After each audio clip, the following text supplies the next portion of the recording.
tí aṣáájú bá ti sọ pé mo gba iṣẹ́ bàbá Ádámù fanita fillahi kún kayfa mataza ilmu kala ja'alun wa filu kala wasiru. ṣe tọ́ríkà ṣe ṣùgbọ́n mo já mọ́là tẹ́lómi ń lò ọ̀wọ́ eléyìí ní ọ̀pọ̀lọpọ̀ wá rí lára àwọn aṣáájú tí ó gbó ṣubú nù ìsìn ní àwọn ẹ̀yẹ́ fi ń ṣe jẹ́ والخاتم لما سبق ناصر الحق بالحق والهادي الى صراطك المستقيم وعلى آله حق قدره ومقداره العظيم آمين صلاة تعجل جميع الصلوات على محبتك وصلي وسلم على سيدنا محمد صلى الله عليه وسلم سلاما يعجل سلامه آمين يا أئمة الشيخ أحمد تجان الله تعالى وقوة مريد الشيخ جانتا من يقول الله يا أئمة الشيخ أحمد تجان الله تعالى عنه أما قوم وكلا يرداجو يا أئمة الشيخ أحمد تجان احضر لنا في هذا المحضر ولتعتفي لنا بنظرة ننال بها وترنا ويا همة الشيخ الحاج إبراهيم يس ṣébùrọ̀ náà mo pè ní gbóyún wò mí báwọn. ó ra àwọn ògbóhùn tí ọkọ mọ̀.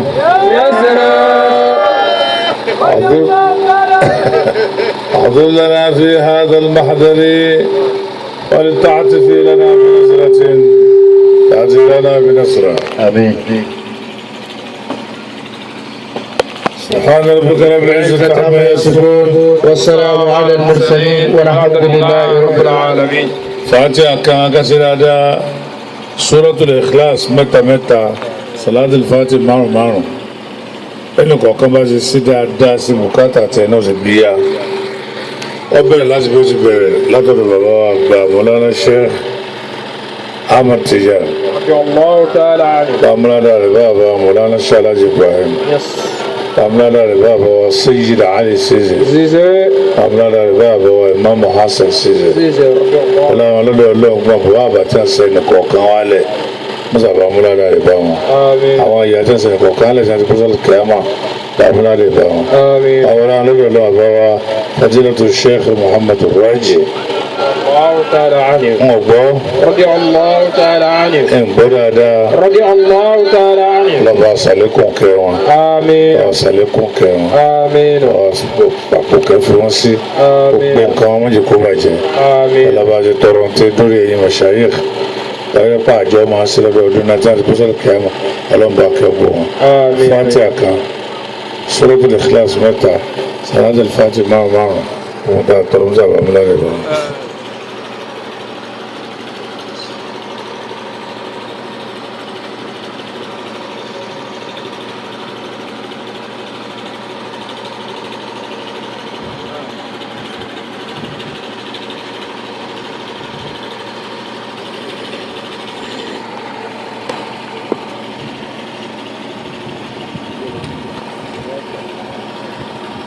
ojú mi ta kán ọkàn mi ta kán sára ẹrú ọlọ́nkan ọmọbìnrin ní tó ní bẹ lọ́hùn fún un ní alẹ́ yìí lálẹ́ àná tí mo dé ìyájọ́ àpilẹ̀ kan náà lọ́lọ́run sí gbàdúrà rẹ̀ ìtọ́fà ni pé oorun ojú wákàtí kan sí wákàtí kan àbọ̀ náà lọ wàláhì azim òṣèré Mawlana Sheikh Ibrahim tí wọ́n gbé ọmọ ọkùnrin fún wọn ò fẹ́ sọ ṣùgbọ́n lè ashkuru rabbi kí n lè tó fi dúpẹ́ fún ẹni tó ní mẹ́ni gbogbo èmi náà ń ṣàdúrà sí ń gbà ẹ̀nà mi mọ̀ dùn ún pé tí mo rí Sheikh Ibrahim yẹn pẹ̀lẹ́rìn ní tíṣòro rẹ́rìn báyìí tíṣòro ní olódò mú nínú àwọn gbé fún tí wọ́n ní mo sì ná ọmọ ọkùnrin sí ọmọbìnrin náà ó rà aṣọ tí mo wọ̀ tí mo ṣàdúrà fún náà mo rí inú rúyà aṣọ tó ọmọbìnrin náà wọ̀ tẹ kúnlẹ̀ wájú mi náà ni mo rí nù rí ọ. Ọlọ́run bá ń ṣíjálẹ̀ bẹ́ẹ̀ Ọlọ́run bá ń dùn náà la bàrámà gbogbo tí wọ́n jẹ́ gbàdúrà ní kọ̀ọ̀kan wa náà pátá bá ń tọrọ wọlá wàhálà bàbá wa tí wọ́n láàyè mímọ́ àkọ́kọ́ tí ń kọ́ mọ̀ wọ́n láyé mọ́ sọ́nù tàn fún ẹ́ lẹ́sìn ọ̀nà mẹ́ta mo ti mọ̀ wọ́n ẹ bá rìpíìtì kásẹ̀tì wọn ẹ bá ń bẹ̀ àmọ́ mímọ́ ń bẹ̀ kíní kejì ń pèsè inú ilé wọn ìta ni ètò wa jẹ́ kẹta tí mo ti mọ̀ wọ́n gan-an tí mo ti jókòó nínú ilé wọn tá a ti jókòó ń ta tá a ti ya fọ́tò ẹnìjọ́ tá a wá so igi ìyá Nuraniya níwájú bàbá tá a tẹ̀lé àbọ̀ Sheikh wa Abdulrasheed Abdulrahman títí lọ pé Alikutawi tá a kúta tá a tẹ̀lé wọn wọ́n ń gbé Akiwawo Street ní Ẹgbẹ́dá ọdún èmi ni mo ṣe lecture Sheikh al-marhum Mustapha al-Mubarak Lero ẹ̀wí dáadáa anáṣọ igi Sheikh Muslim al-Hamawi at-Tijani al-Ibrahimi ọlọ́gbọ́wọ́ àlùbáríkà lọ́dún náà fọ́tò ẹ̀bẹ̀lẹ́ medicine wallahi alazim bọ̀ ọ̀nà àwọn fọ́tò tí mi jọ sọ̀rọ̀ ọ̀nà mẹ́mórì ni torí fọ́tò tó nẹ́ta ni orí dọ́sì jẹ́ ń bẹ́ẹ̀ àwọn French wọn ní tọ́jú káwọn gàdé picture náà ndọ́sì mẹ́lẹ̀ nàdẹ́gbẹ́ tọ́jú káwọn sèfù picture yẹn ayé wa ti da ayé ìtàn pàápàá jùlọ ìgbà táwa tají sí tọ́lẹ̀ kọ̀ọ̀kan wàá gbìyànjú kó múra kó tètè yá fi òní ṣiṣẹ́ fọ́la kò nítumọ̀ kankan kó náà tó kú mẹ́ lónìí ní òtún bọ́ọ̀lù àwọn òṣèré ìmọ̀ yóò sunkún pọ̀ ní àbí ọ̀rọ̀ ẹ̀rìn pọ̀ ẹlòmíì wọ́n lè máa fọ ìtàn kí wọ́n lè máa fọdún kí ẹlòmíì wọ́n lè máa fi ayé kí ẹlòmíì tí ó sì sínú ayé òun tí ó sínú tán tí ó sì sínú ọdún wọ́n wà bẹ́ẹ̀ dáadáa rẹ̀gẹ̀dẹ̀ tó dájú pé iná owó fi ra tà iná owó fi ra ọdún ẹ̀ sì ná owó fi ra yé àmọ́ àwọn kan bẹ́ẹ̀ kó gbogbo ìyá rẹ̀ náà jẹ wọ́n jí àtàyé wọ́n jí àtàn wọ́n jí ọdún. ẹ̀yin tí a ṣe bánà yìí yóò dáa fún yín bánà tẹ gbèsè yìí nọ́mbà 1 ẹ̀kọ́ dolóríire ní sábà pé nǹkan orúkọ ló mú mi máa kì í dolóríire o ẹ fowó jóná ẹ tó fi fọ́tò jóná àmì ò lọ lo fọ́tò bàbá burúkú kan báyìí tí orúngbọ́n rẹ̀ ṣe dọ̀ọ̀rì tó fi tẹ̀sùbá kọ́lá wà ní ńlọpọlọpọ máa ń lo fọ́tò Sódìjà ní gbogbo ẹjẹ máa ń lo fọ́tò kò sínú tọ̀ríkà kèfèrí ni bàbá yẹn ẹ lọ rí sàásùn ẹlọ́nu net ẹ bá orúkọ rẹ̀ Gurnak kí ni mo pè é Gurnak ó ní tẹ́ḿpù pa kèfèrí ni ní India irúgbọ́n rẹ̀ funfun yàwùrì tó wálẹ̀ báyìí kí ni fọ́tò Sódìjà ní o this is real Sheikh Ahmad Tijani picture wọ́n sì sọ̀tàn rẹ̀ láàrin ìṣẹ́jú kan torí wọn àrí fọ́tò Sódìjà níyà ọwọ́n ò rí àwọn black and white ẹ̀ tí ń bẹ́ ń ta àwọn kan ò rí mọ́ wọn ò rí gbàmọ́ lọ́dọ̀ àwọn khulafa lámà hadasa máa hadasa nígbà táwọn nǹkan kan ṣẹlẹ̀ kò ní mo fi nǹkan náà pamọ́ ọwọ́ ẹni tó jẹ́ khalifa Sódìjà ní tí fọ́tò black and white tí Sódìjà ní wà òun ti sí ṣe sábà bínú that was 1920 no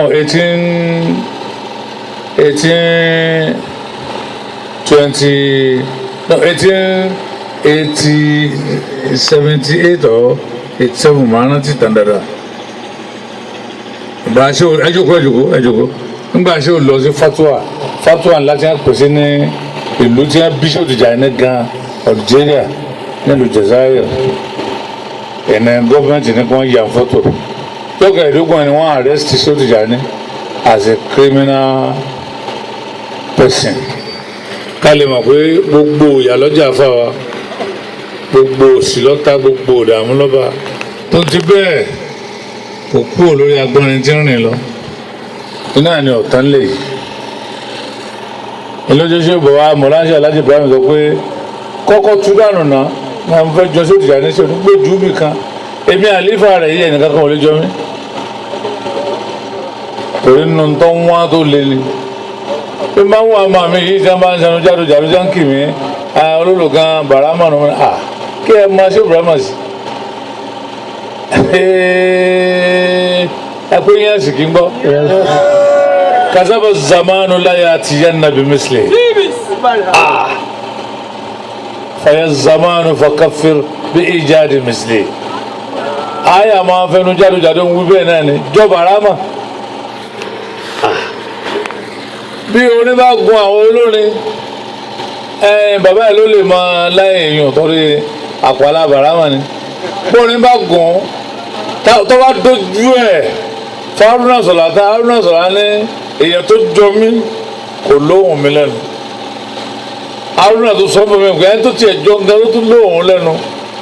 kò sílé agodo ó ní tí wọn bá pẹ́ nílé orin ńlá àti ìsàlẹ̀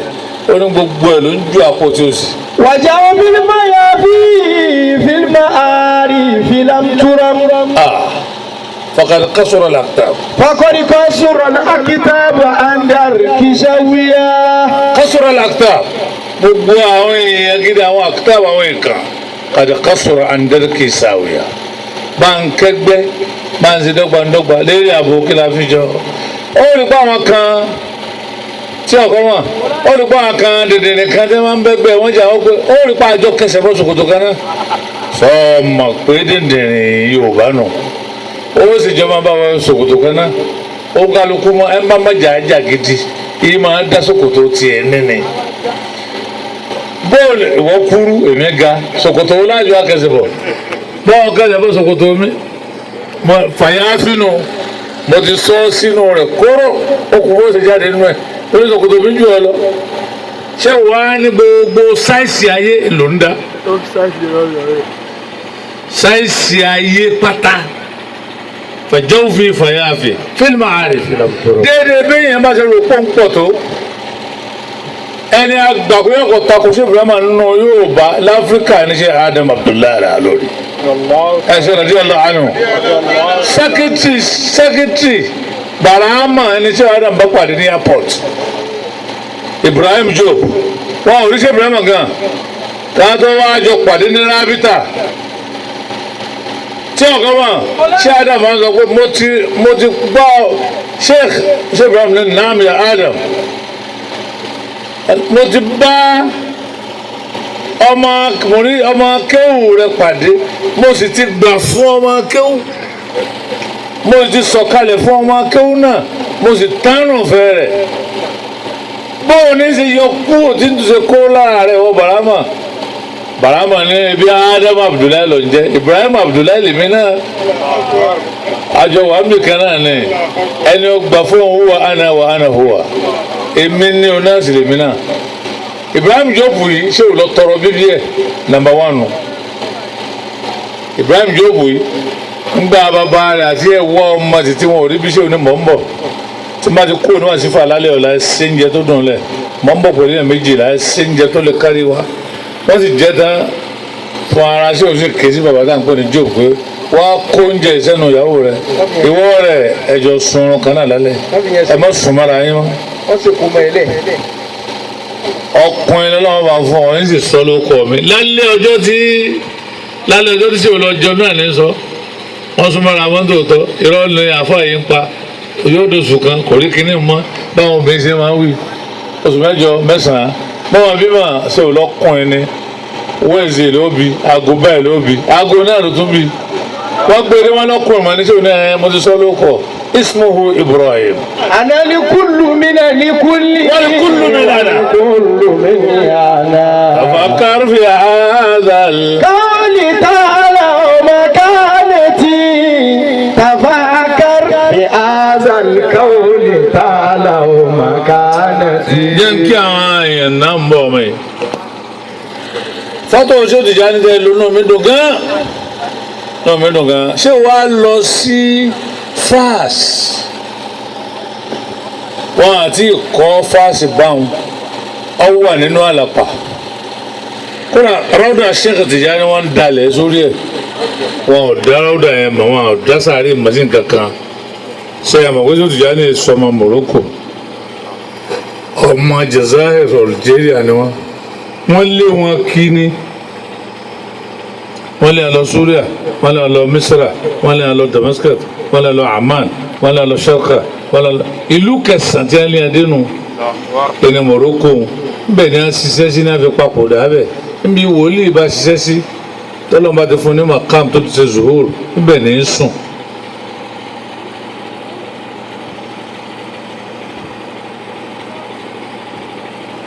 ìlẹ́jọ́ wọn sàn àbá Mawlana Sheikh Ahmad Tijani sí Madinatul Fas inú dájí sí níbẹ̀ ọlọ́run tó níbẹ̀ ò tún di ìlú bí da'wati Mawlana Sheikh Ahmad Tijani. àwọn àlọ́tíṣe ò tó kábàárì ṣe ṣe kí alọ́kùnrin tó lọ ra bíi búkà alẹ̀ yìí ṣé òfin rẹ̀ ló gbóòrò lọ́rọ̀ ra bẹ̀ ẹni mo fẹ́ ra abilẹ̀ bá wọ́n yẹ́ wá jẹ́ orí àtàwọn aráńṣẹ́ olówó ṣé ó rà á nígbà náà lọ́hùn ṣe wá 20 million sefa ń gbé owó wọn tí ò sí nǹkan kan mẹ́ tí ò sí ní jówó láyé ṣe wá kó lọ pẹ̀lú mọ́tò rẹ̀ àwọn abẹ́rẹ́ àwọn ní àṣàṣà ráúdà Sheikh Ahmad Tijani ẹ̀sán rẹ̀ lọ́lọ́run fi ṣe fún àwọn náà ló fi jọ́jọ́ pé ìjọba Morocco lọ́wọ́ kọ́ káwọ́là náà lọ́wọ́ kọ́ Madina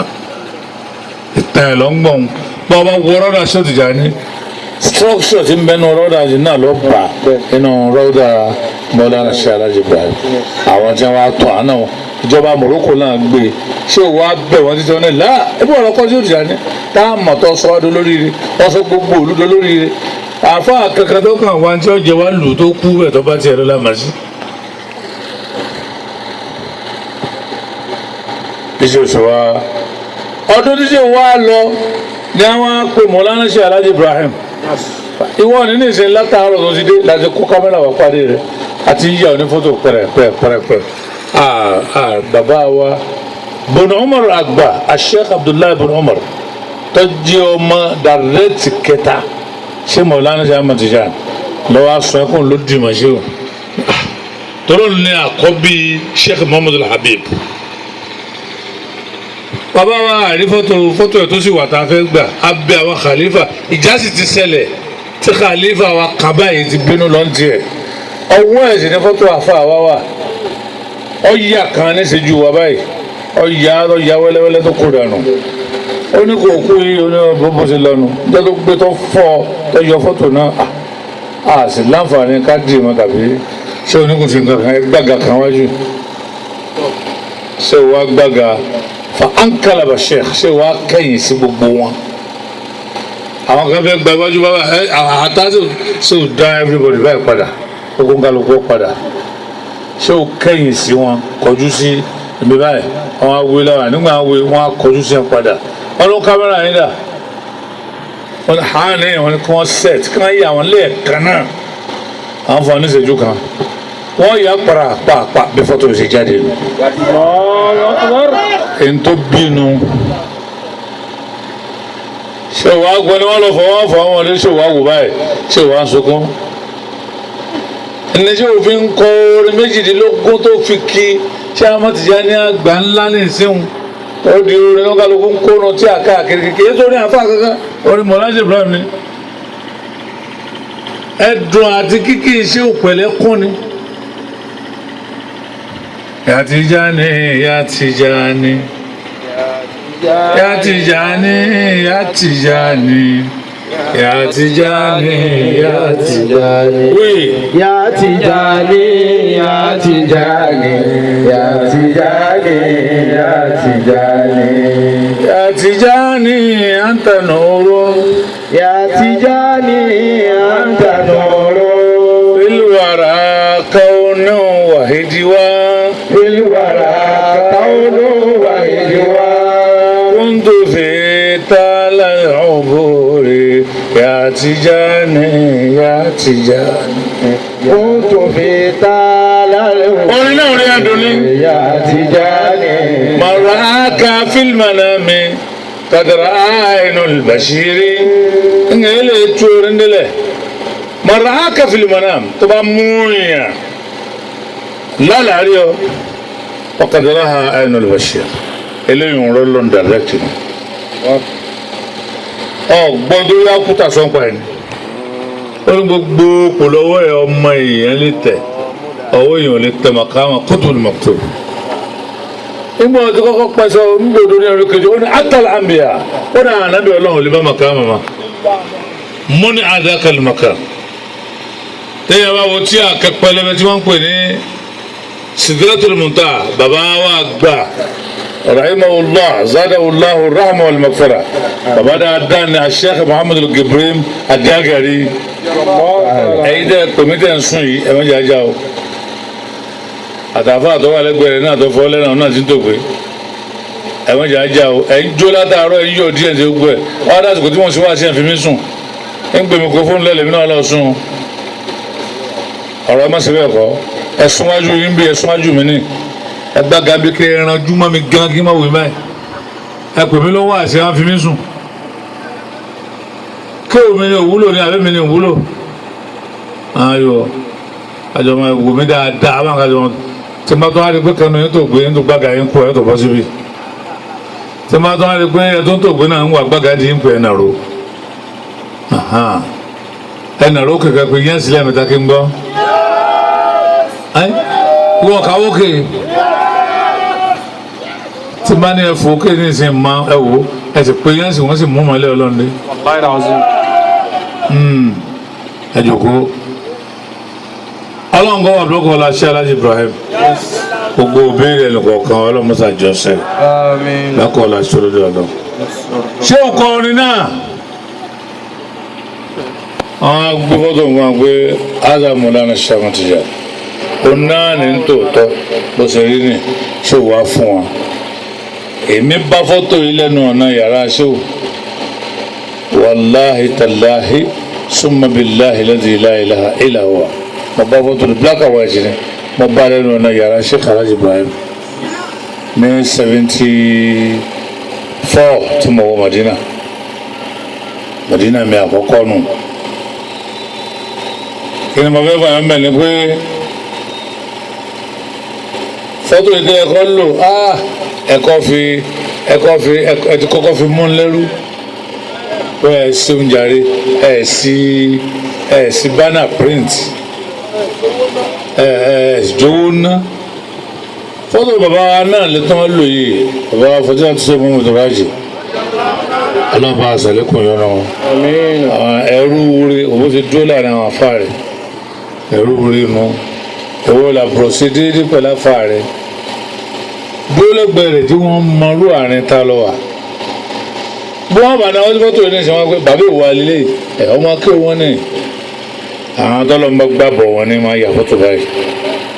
ọba rẹ̀ nìkan tó náà lọ rè wú bí irú wọn tí ń dàlù kí ń bá bóra ń lọ lu ọ̀pá tí ń lo gíláàsì tí ń ranjú wọn owó láwọn àní tó kó tẹ̀sí bàbá ọgọ́rùn-ún kọ́rùn ń fi wèrè tẹ̀sí ara ẹ̀ ni wọ́n padà ya wèrè nǹkan yìí gbogbo nǹkan lọ́lẹ́kọ̀ọ́ Mọ̀lánà Ṣéhù Jamiu Búlálà ẹ pé Búlálà ó kò sùkà tí ó kúrò láyé ló pe àmà rẹ̀ ẹ̀yọ́ máa mi ẹ̀rọ ya wèrè gbogbo wèrè mo ti bá yín yà ẹ̀yẹ́ má ṣe bí wèrè ti yún orí bá lọ ní ìsìn àṣàtàwọn èèyàn ó kò ní pé wọ́n máa ṣe bí wèrè wọ́n sì padà ya wèrè kẹ́ẹ̀ ni wọn. Kí ló sọ àwọn èèyàn láti wọn ìlẹ́kọ̀ọ́ èèyàn náà ẹ wo sí Lukman tẹ̀síwá àwọn ẹlẹ́rú lọ́rùn rẹ̀ ẹ wo láti ọmọ sí òjò Jamiu Búlálà ẹni tẹ̀síwá lọ́rùn rẹ̀ àbí Sàká àbí Khidiru ẹ mú fọ́tò kan nù wá gbogbo ọ̀tá àti wíyọ̀ ọmọ sójà mi bìlá la o ẹlòmíì òkè olódò rẹ̀ rí mọ̀sọ́fẹ́ nìkan mọ́ lọ́ọ́ rí sí lẹ́kítọ̀ kan ní ẹ̀mọ́bìnrin máa lọ bí tọ́pìkì yẹn o tọ́pìkì tẹ fún mi jùlẹ̀ lásán bí yóò gun eku ni àtàsáwùf fil Islam the Sufism nǹkan píríntì kan lè lẹ́yìn ogun eku báyìí lásán ní tàṣọ́lẹ̀ mọ́lá sí lẹ́kítọ̀ kan ní Ọ̀fà àbá kan bẹ́ẹ̀ tó gẹ́gẹ́ wèrè láfà náà Ìdírísù ni wọ́n ń gbé akẹ́ tó ń dé àbá kẹ́ńsì kí ni náà ọ̀sán mọ̀kéwù ń bọ̀ wá di pé bí n bá gba bí yọ gba bẹ̀ bí mo yọ lọ mo gba náà yọ gba bá lórí burúkú wọ ọmọ wà lélẹ̀ falhamdulilahu bijoka kí ni mo wí. alhamdulilahu bijoka. ọlọ́mọba sọ jókà kan fún mi pé ju jókà yìí sí ní. last card check up. bàbá sọ wájú rẹ̀ mú ní wá àfáà yìí kùránì nígbà mo fún ọ ní kùránì 20,000 naira ni mo fẹ́ ọba sọ̀dájọ́ kan ẹni tí ọba kírun kí ni ìdájọ́ rẹ̀ ẹni ìdájọ́ ẹni tí ọba kírun sí olórí kílẹ̀ ń bíbí léèrè mo ní jẹ́ mo bí ó ni ọlọ́jọ́ ọba kírun yóò wọ náà ni mo ní thank you gba 20,000 yẹn pọ̀ ọba dà pọ̀ mo ní fi kọ́ àǹbúra pé tó ìdòdò ọba gbárù wà káyé wọn bàjẹ́ tó ń bá parọ́ mo ní thank you ẹ bá ń gbé mi kó fún un ẹ bá gbé lọ mo ní sí òjá mi ò bí lálà kí ló kọ náà ti ń lọ jáànámà ní lọ ní àbí làṣà àbí sákírù àbí ótàmọ́tò ẹjẹ́ wọ́n ṣe bí jáàmì kọ́mọ́ kírun kó dúró ní kèfèrí bọ́rọ̀ gidi tiẹ̀ kó fi mọ ìyàtọ̀ láàrin òun àtẹ̀tí kọ́pí. níjọ́ òlẹ́dẹ́ ìlú Ọ̀fà tẹ bá ṣe jáàmì ti ń kírun rí níjọ́ òlẹ́dẹ́ bẹ̀ tẹ́lẹ̀ pé wọ́n ń kírun lẹ́yìn ṣe jáàmì rí níjọ́ òlẹ́dẹ́ ìlú Ọ̀fà tẹ̀lẹ́pẹ́sá jésù jamiu ṣáájú ń kírun fáwọn èèyàn ó sì ní àwọn ìtìlá àpọ̀lì jazat àrífín burúkú là ń ṣe pẹ̀lú àwọn ilé ọlọ́run bàbá ọbẹ̀ kẹtẹ́lẹ̀ kan wá ń kí mi náà lẹ́kẹ́ nìkan yíya sáré náà sì wò ó kẹ̀rí náà alákòóbá kan náà àwọn alákòóbá àti nìkan lọ́wọ́ ń lọ sọ fún wọn dà kọ́ mi olóòlò bàrámọ́ ni wọn kò bá mi orí ẹwọ́ gbogbo ọjà sinmi sórí ó kọ́ Nàìjíríà hàn dà ní tí wọ́n ti bàjẹ́ wọn. ẹnbàsí mi máa ń tà àlá bẹ̀rẹ̀ máa ń hùwà lẹ́yìn kásá bàtò ṣẹwàhídù lẹ́mtẹ̀hán. gbogbo ọdẹ ẹjẹ sinmi sórí orúkọ pé kíní báyìí làwọn àdà. wọn náà wọn ń jẹ tata wọn ìzà tàmàṣẹ ònbàdà ànàkṣọ tí nǹkan bá ti pé yóò máa wálé díẹ̀ ni. èwo láriwo tiẹ̀ tó máa jẹ́ wọ́n máa pariwo rẹ̀ wọ́n máa kì í. gbogbo àwọn àlè àràbà ni wọ́n máa sáàbì kàkàtà ìfín ní mọ̀ wọn. bàbá Miskinu billah ẹsẹ̀ rẹ̀ díẹ̀ láwọn àánú. wòlíì gidi tó dára lójú òní gbébi ṣe ń gbé gbébi tó mẹ́ta. wòlíì tó bá jẹ́ wòlíì gidi tó dára lójú kò lè sunmi sí Miskinu billah ẹ̀sùn kò lè gbé ilé aṣẹ́wó. tí wọ́n bá mú ọtí báyìí jẹ́ máa ìgò máa yí wá báwọn bẹ́ẹ̀ ti ṣe wà sífà. bàbá ó sì fọ́ mú gold stout tàbí ti go bíà wọ́n sì fi lélẹ̀ báyìí wọ́n sì mọ báwọn sífà wọn lọ. wọ́n wọ́n mílíọ̀nù àkítà fún àríwá wò láǹsí. Jamiu fúnra rẹ̀ àgbákò wòlíì. أنا العارف بالله أبدا لجامعي. أنا العارف بالله أبدا لجامعي. ما gbọ́ àgbákò orin mẹ́rin ni bàbá yẹn kọ́. وصلت إلى الحي القيوم بجذبتي. وصلت إلى الحي القيوم. كيف إلى الحي ما داكرو. وصلت إلى الحي القيوم بجذبتي. وصلت إلى الحي القيوم بجذبتي. ọkọ̀kọ̀rọ̀ máa ń ọwọ́ asún sálẹ̀ ọwọ́ akọ orin kan tó le jù ní tàlàtò alàlẹ́ ismail kẹbìrì mọ́tàlísàmì. tàlàtò alàlẹ́ ismail kẹbìrì متلسمي. وذلك عين الذات في كل حفرة. وزالي كعين الذات في كل حفرة àgbákò rẹ̀ méjì nù ọ̀nà wa máa ń ra àmọ́ etí fa ànúrí. ومن رام من الأولياء ọ̀yà ومن رام اتفاء النور من الأولياء من الأولياء صار سليبا بسرعته. صار سليبا بسرعته bàbá Yusuf Jamiu radiyallahu anhu رضي الله تعالى عنه ó ní du'itu máa gbọ́ orídọ́ kọ̀ọ̀kan ẹ̀ mọ́bọ̀ ó ní du'itu min al-hadrati bi jazba. ṣé o ti ṣàlàyé sábàbù jazba rẹ̀? Èkó yìí náà sì ni gbogbo wàhálà yẹn wà. ìlú sẹ́rì ìlú ọ̀dọ̀ wá sálẹ̀ ń bẹ̀ wọ́n.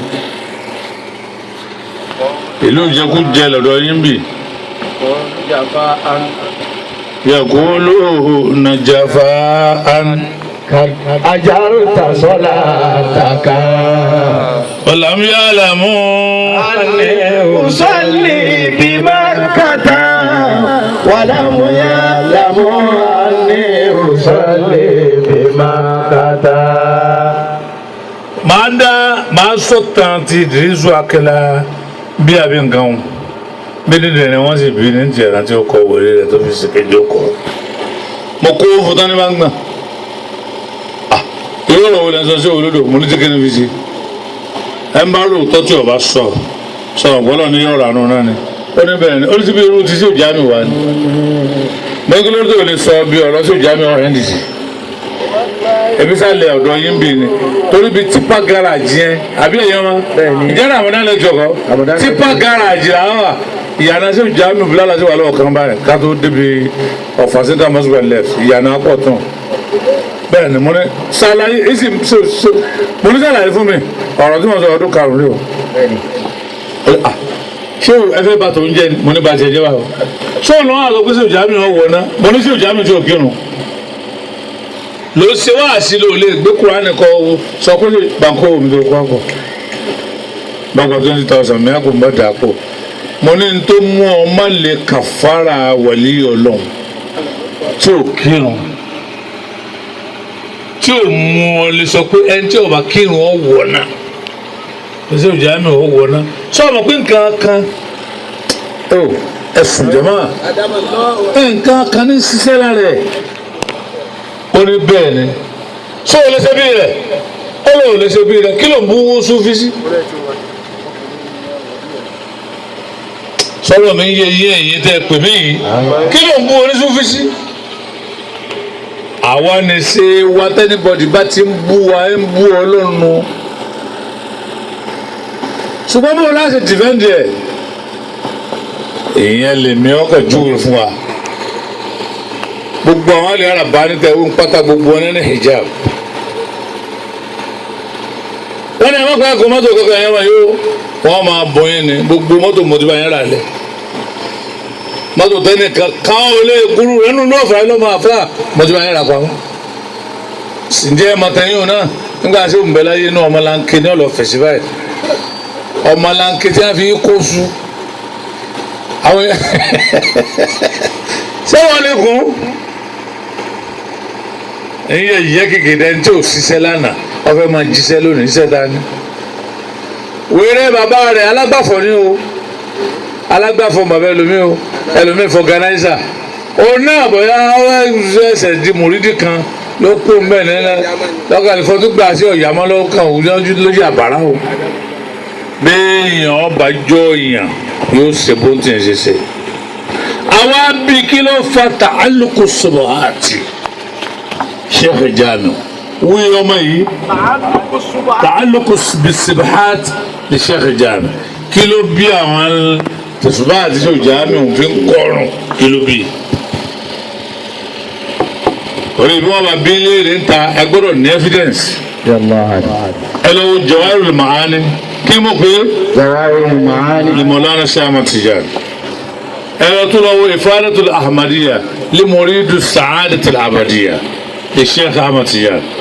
حتى لو وتي شيخ إبراهيم تقول لجوم الهدى في الكون أن محمدا awwal khalqillah mbẹ mojú kọ ìtàn ńlá ntọ́ ṣẹlẹ̀ láàrin anabi Ádámù àti anabi Muhammad àti Jibril ní òkè lálọ́ njọ anabi Ádámù kọjá ayé rẹ̀ wájú anabi. fi anna al-kawn fi anna al-kawn wa anna Muhammadan نجوم الهدى لصاحب الكون في نور صاحب الكون أنا محمدا هو نور الكون الوحيد وأول خلق الله صلى الله عليه وسلم. tí a náà bàbàdìẹ kò tóbi pọ̀ kò sí inú àmọ́jọ kọ́ ìtàn ìtòsílẹ̀ láàrin tánábì dé sọ́mọ̀kìnní tánábì fọ́nbù kó ń lọ́lọ́nkọ́dá tánábì tó yọjú kà sí pé wọ́n kọ́dá ìwà mà lásánlásán tí mo ń gbogbo àwọn lọ́ọ̀rẹ́ bu ìpè rẹ tí wọ́n tí Jìbìrìlù náà tó náà sẹnu jádò dásí tí ọ̀kan tí ń lọ bú ànábì pé ya Rasulullah ń gbọ́ òde ní sí ọtí ju bí ogun 60 kìíní kan lọ ẹni ọlọ́mọkọ̀ọ́dá ní Ádámà ó ti wá kìíní kan ó tún ànábì ní àṣẹ́dẹ̀dẹ̀ ni wọn náà ṣé tí wọn náà tó wínú ẹni mò ń wojọ́ wọn rán wọn náà tẹ wá dá tẹ lọ bú ìpè rẹ wáyé Jìbìrìlù sọ̀k ebi bí bá àwọn ará ọgbẹ́ ọlọ́ bú ìpè wá orí tó tọ́ ni bó ló ṣe mọ̀ ọ́nà ẹ̀ ń tẹ́ ìmọ̀ náà nù òun wà ń bẹ̀ ní kéde pé wọn òun ni wọn á dá lẹ́yìn Ádámù sallallahu alayhi wa sallam. Ádámù jùlọ ní mo jù iná sẹ́ni wọ́n tún bá wọn wí ebi ń gbọ́ ọ̀daràn mọ́kànlá kanjọ́ ní ebi mi lè bẹ̀ lọ́hùn tọ́lọ̀ fi dé ọ padà sótórí pé mo kàn dé mo gbẹ̀gbọ́n níbi mọ̀ ń yà tí wọ́n fi mi ṣiṣẹ́ lọ́ọ̀nì ẹ̀yin wo ni sẹ́nu ẹ̀pẹ̀ wọn lèmi ti wá ni àsọmọ Ádámù lọ́wọ́ nú ẹ̀pẹ̀ àsáwọ̀ ọmọ Muhammad wa ò wá nú ẹ̀pẹ̀ ìsáǹkì ni wọ́n fi dá wa tọ́pìkì tẹ fún mi kọ́ mi ní lọ́bẹ̀ ọ̀gàdọ́gbọ̀n yọ lásán ni àwa yìí sọmọ Ádámù ó gbé mọ̀rí sódì jáde tí wọ́n ń gbọ́ ẹ̀ lọ́mọ Ádámù òun fàyè rẹ̀ jóná nù. tọ́wọ́ náà ti ju ẹ báwo tó ṣe máa ṣe tàṣàrù tá a máa kó nu rẹ̀ àwọn kan fi bẹ̀ ṣe step down fún akọjá ni bí irú ẹkún kan kánẹ́bì Musa sún ẹ̀sẹ̀ àlẹ́sẹ̀ lọ́dọ̀ sọ́lá ndé ọkọ̀ rí ṣètàn nínú rẹ̀ dùn ìwà sọ̀rọ̀ sí wa lálẹ́ rẹ̀ yà ṣètàn yà mal'un ìwà ń tọ́lọ̀ lẹ́kọ̀ọ́ nù kẹ́ ṣètàn ní gbẹ́nu sọ́hún Musa mamúra náà ó sọ jálajàla ẹ̀wọ̀ lọ́lọ́ lẹ́kọ̀ọ́ nù kẹ́ ọlọ́run tó bẹ̀ kó lẹ́kọ̀ọ́ nù kẹ́ àlẹ́ Musa rúbà ṣètàn nìyẹn náà wọ́n ní lẹ́kẹ́ni ẹ̀ka ló kọ̀ ọ̀hún tó máa lọ mọ̀ kí ni bọ̀ nínú jẹ́ ọlọ́lẹ̀ ẹ̀kọ́ ní òkèèrè wa ní alẹ́ ẹ̀gọ́ ẹni ọgbọ́n ò tí ì dé náà bàbá yín wọ́n gan ìjọ náà ìní ṣètánì fi nurul muhammadiya ẹ̀ tún lè sálẹ̀ àlẹ́ bàbá yín tó lè sallallahu alayhi wa sallam. ó fò kílẹ̀ mẹ́rin tó bá sọ rẹ̀ ilé ìfẹ́ta ni ó àníbi wọn sá tẹ́yìn bá kú mọ́ ni wọ́n sì ń sí onínú ẹ̀pẹ̀ ni ẹni bí ma khalaqakumullah kí lọ́lọ́ fi dá yín ó lé ẹ̀pẹ̀ ni nígbà tí kú bọ́ wọ́n gbé yín sí onínú ẹ̀pẹ̀ náà ni ọ̀nà tẹ́ǹkì ó sọ̀rọ̀ bọ́ọ̀lù ọmọdé sí oníbẹ̀rẹ̀ ni ẹni bí ma khalaqani Allah kí lọ́lọ́ fi dá mi Ṣẹ̀tánì ọ̀nà náà ni ó ní wàhálì náà á dẹ̀ ni ń bọ́ lọ́dọ̀ padà sí ọ̀nà náà ni ó ní wàhálì hánà mi tù ṣé mo ti kú ni ẹnitẹnu yín ó fi gbọ̀rọ̀ tẹ́ ẹ̀ kàn ń wí tí ó kàn yín ẹjọ́ pa mí tó bá tó bẹ́ẹ̀ ẹ dá sí tí ó kàn yín ni sọ́nà ti pa Ṣẹ̀tánì ogun àfa ẹ̀ náà ni kí ló dé ọ̀pá ọ̀rọ̀ àwa orísun fíwèé wá jẹ́ sí pé mo ti tilẹ̀kùn mọ́ márífà ń yẹn fẹ́ sọ márífà mọ́ bíi tíjọ́ mọ́ ọ máa ń sọ àgbégbà tí mo sọ márífà ni alọ́lọ́mọ yẹn tí ó ti dákú mi mo ti sinmi rẹ̀ díẹ̀ sábà àwọn tí ò lágbọ́yé àmì ọkà ọ̀rọ̀ gbọ́rọ̀ mi díẹ̀ kí wọ́n sì máa gbé kí wọ́n máa fi ṣe wá sí káàkiri kí ebó ṣẹ̀tọ̀ ẹlòmí olùké wá. ìmọ̀lá máa fi tọ́ márífà wọ́n ti jókòó síbi ìsinmi márífà torí márífà máa kó báyàn. a máa rúké òkì. tòun tàbí iṣẹ́ Tìjàní ní ẹtí máa ń ṣe sìnà ká fún owó di òun ẹtí máa ń parọ́ ká fún owó di òun ẹtí máa ń mutí ká fún owó àwọn ọlọ́dún tó ń wá gan-an ẹ fún owó di òun ẹtí máa ń jalè ẹ fún owó di òun ọ̀hún ẹtí máa ń mu sìgá inú bí tó ó ní àwọn ìjọba nítorí káwọn sìgá àti sìnà sìgá àtọ́tì sìgá àti irọ́ pípa sìgá àtòfófó sìgá láwọn èèyàn wò ó sìgá yá ṣe Tijani Tijani náà sìgá gẹ́gẹ́ gbọ́ ṣe náà gbogbo ẹgbẹ́ bá ti tó bá fọ́ mú pálí rẹ̀ gan ẹ má fowó ara ti gan kan dépò mímu dépò orun tọ̀ríkà.